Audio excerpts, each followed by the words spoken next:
Avant de plonger dans cette histoire incroyable, pensez à vous abonner à la chaîne et à activer la cloche. Ici, chaque récit a quelque chose à dire, et vous ne voudrez pas en manquer un seul. Le souffle retrouvé, quand deux petites jumelles sans abri accomplissent un miracle. Jonathan Wells, 48 ans, était l'archétype du succès à l'américaine.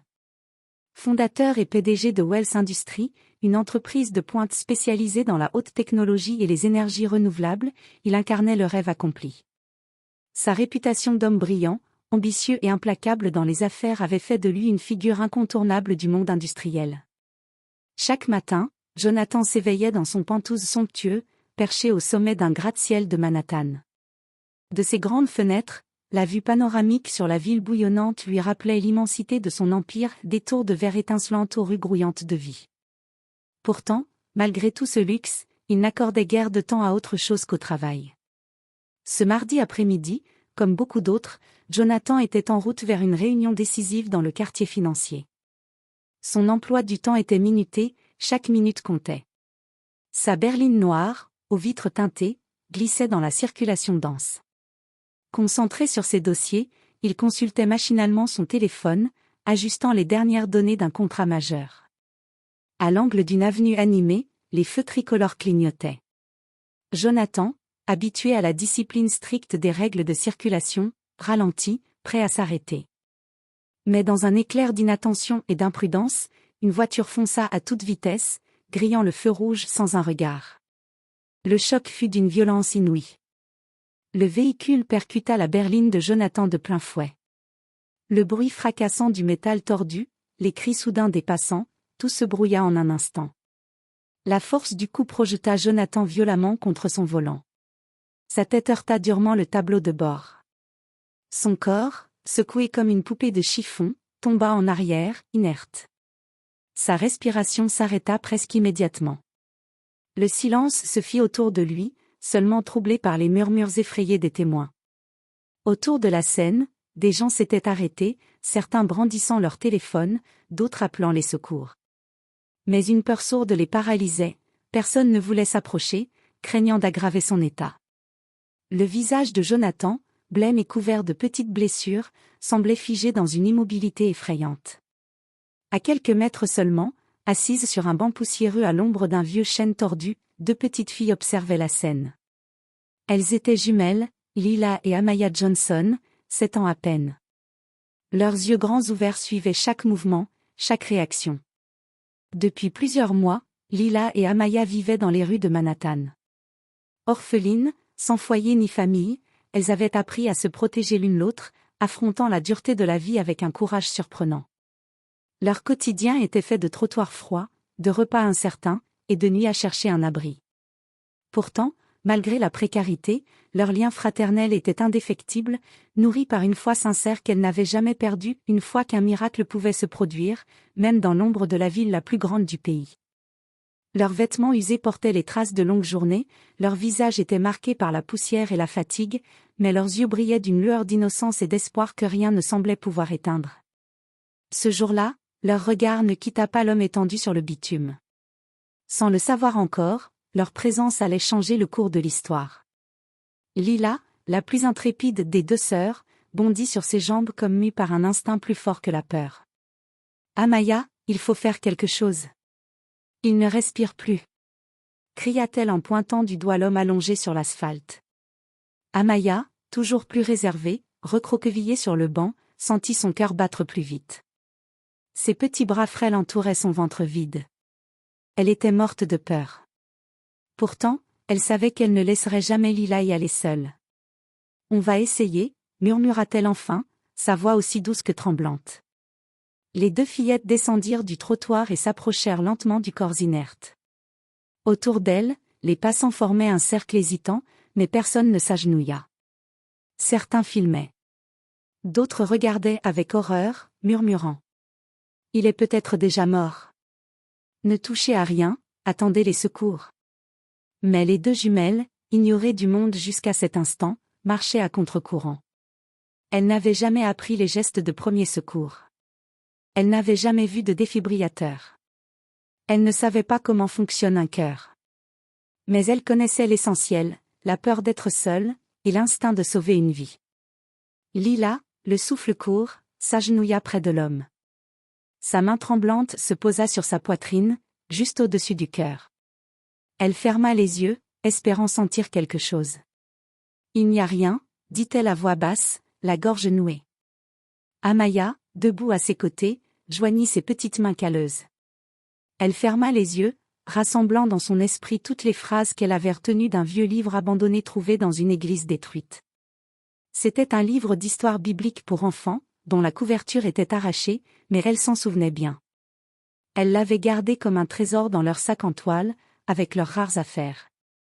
Elle murmura. « Seigneur, si tu m'entends, veille sur lui. Donne-lui la force de respirer encore. Comme tu nous as protégés, nous. Ne le laisse pas partir. » Lila releva la tête vers sa sœur. Son regard avait changé.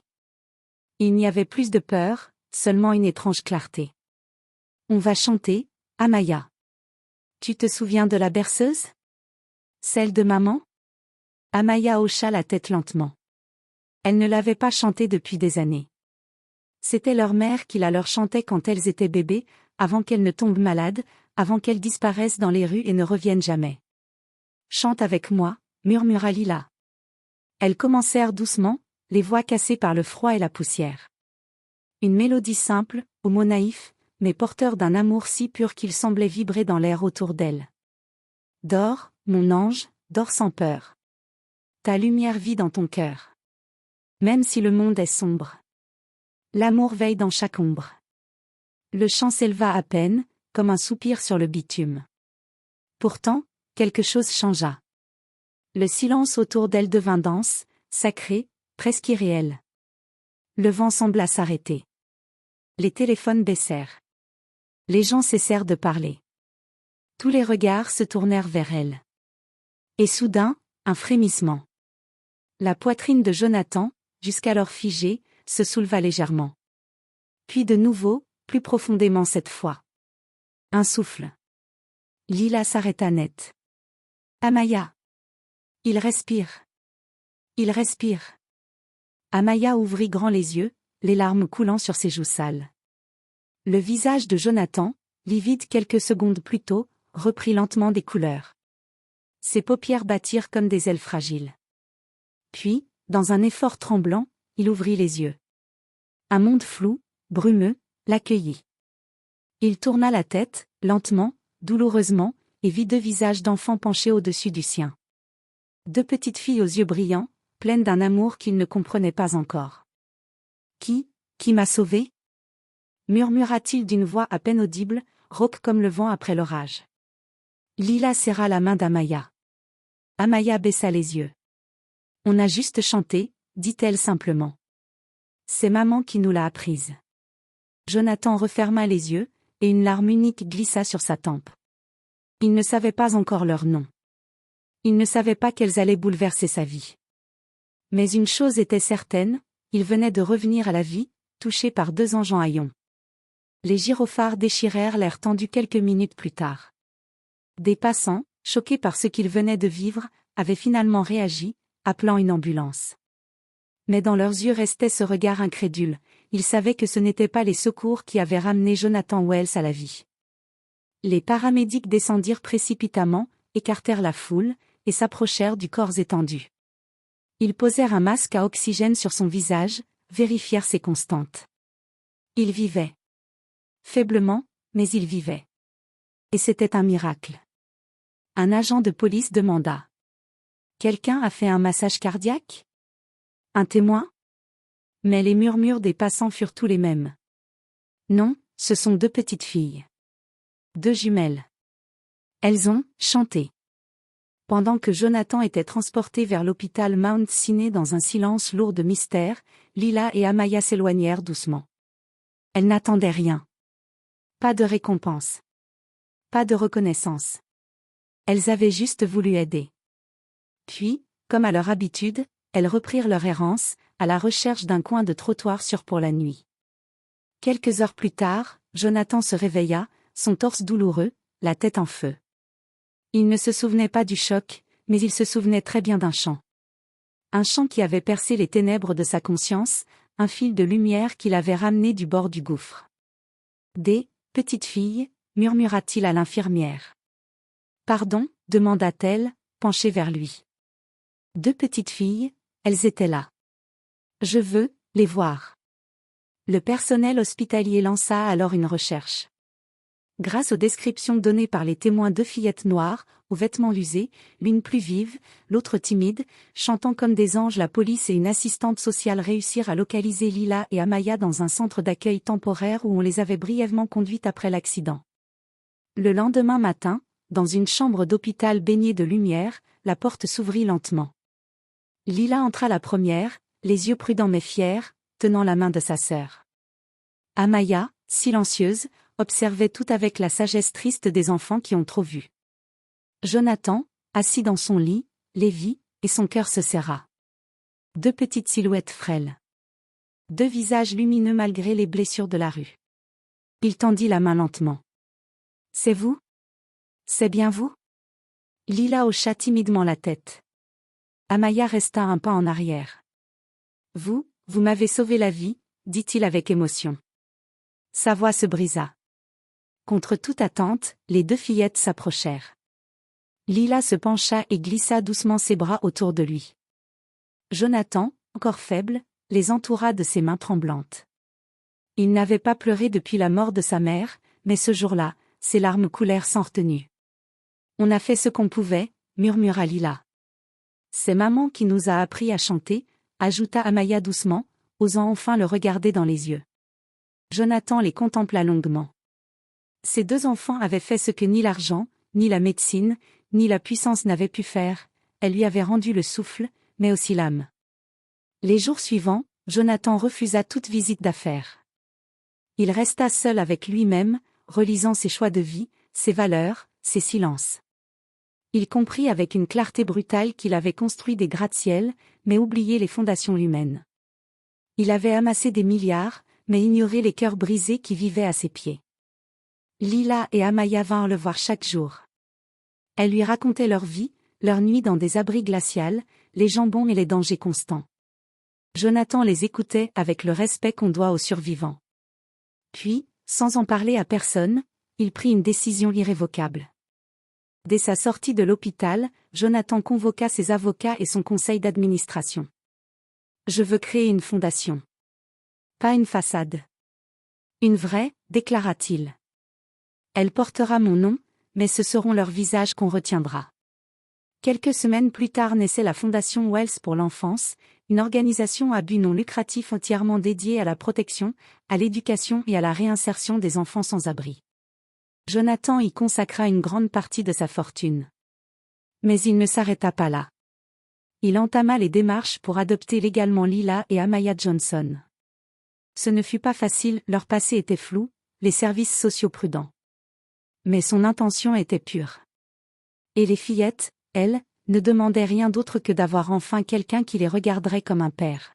« Je ne veux pas être votre sauveur », leur dit-il un soir, en les mettant au lit dans leur nouvelle chambre. « Je veux être l'homme que vous avez sauvé. Et vous aimer pour le reste de ma vie. » Sous les soins attentionnés de Jonathan Wells, la vie de Lila et Amaya changea du tout au tout. Pour la première fois depuis des années, elles n'avaient plus à chercher un coin sûr pour dormir, ni à se demander si elles mangeraient le lendemain. Dans leur nouvelle maison, une grande villa au cœur de Brooklyn entièrement rénovée pour accueillir des enfants autrefois sans abri, elles découvrirent un univers qu'elles croyaient réservé aux contes de fées, des lits douillets, des pyjamas propres, des repas chauds, et surtout, la sécurité. Chaque matin, un chauffeur venait les déposer devant leur nouvelle école, un établissement moderne et bienveillant qui avait accepté de les accueillir sans condition, touchés par leur histoire. Les débuts furent difficiles, elles n'avaient jamais suivi une scolarité régulière, n'étaient pas habituées à l'ordre, aux règles, au silence des classes. Mais leur intelligence, brute et vive, émerveilla rapidement les enseignants. Lila, toujours aussi vive, indépendante, et parfois impulsive, se passionna pour les sciences naturelles et la biologie humaine. Elle posait 1000 questions, observait les moindres détails des schémas du corps humain avec fascination. Lorsqu'un jour un médecin bénévole de la Fondation lui expliqua le fonctionnement du cœur, elle déclara avec assurance. « Je veux devenir médecin. Mais pas n'importe lequel. Je veux être celle qui, un jour, sauvera quelqu'un, comme on a sauvé lui. Amaya, plus douce, plus contemplative, trouvait son bonheur dans les livres. Elle lisait chaque soir à la lumière d'une petite lampe de chevet, absorbant les histoires comme des trésors. Elle s'intéressait aux mots, à leur pouvoir. Elle voulait enseigner, tendre la main à d'autres enfants perdus, leur dire qu'ils avaient de la valeur, qu'ils pouvaient changer leur destin. Je veux être cette voix, confia-t-elle à Jonathan un soir. Celle qui dit aux enfants comme nous, tu n'es pas invisible. L'histoire des jumelles et du milliardaire ressuscité ne tarda pas à faire le tour du pays. Les images de deux petites filles posant timidement à côté de Jonathan Wells, aujourd'hui président d'une fondation caritative, firent la une des journaux et enflammèrent les réseaux sociaux. Les journalistes venaient du monde entier pour comprendre ce qui s'était passé ce jour-là. On les interrogea sur le chant, sur le miracle. Elles répondaient simplement. On n'a pas de pouvoir. On a juste chanté avec le cœur. Mais ce cœur avait touché des millions de personnes. Les dons affluèrent à la Fondation Wells pour l'enfance. Des écoles furent ouvertes. Des abris furent construits. Des familles se présentèrent pour adopter des enfants perdus. Une chaîne d'amour, née d'un chant, se propageait, lentement mais sûrement.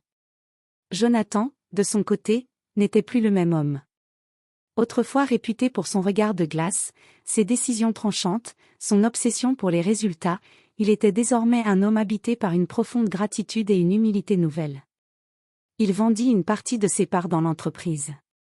Il renonça à plusieurs sièges de conseil d'administration. Il refusa une invitation au Forum économique mondial pour rester auprès des filles pendant leur première sortie scolaire. « J'ai passé la moitié de ma vie à construire des murs », déclara-t-il dans une conférence publique.